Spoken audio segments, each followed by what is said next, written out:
Stevie Fan! Kamusta po sila? Ano po nilang ginagawa? Tayo ba'y busy for today?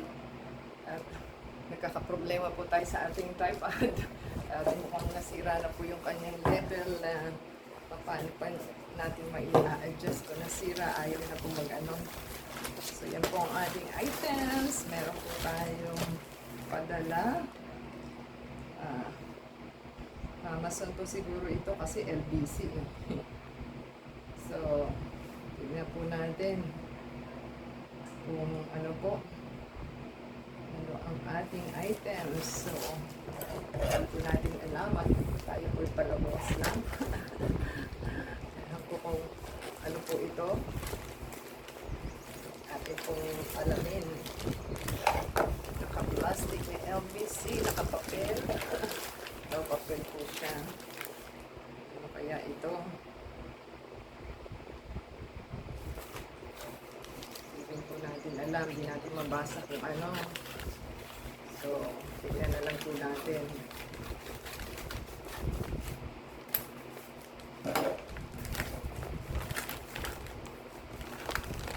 Ayan.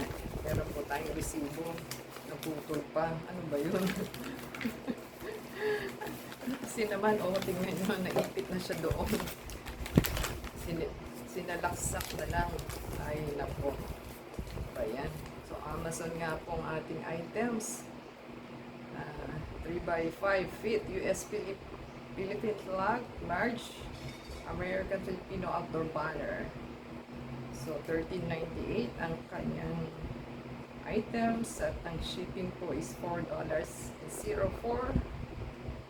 So, may promotion ng certificate. So, binayaran lang niya is ba't ganun? $13.98 pero binayaran sa credit debit is $30.41. So, April 11. So, nagkaroon kasi po ng problema ang ating kasama at ang kanyang ATM po ay kinain at yun na lang po ang gumagana at ang ating credit card ay hindi na magamit kasi po hindi maka-access online. So, yan po ang ating problema. So, yan. Meron na siya dito eh. Bakit pa ulit-ulit? Ano ba yun? Ano ito eh? Banner flag. Asan ang opening? Yan, di mapita. Ayaw magpabukas. Yan, ating pong buksan. Alam ko meron na to eh. Bakit kaya bumili na naman? Yan. Philippine flag and USA. Dalawang friendship Philippines and USA po ito. Yan. Ganyan po pag mahaba ang ating flag. So sana po ay nagustuhan nila.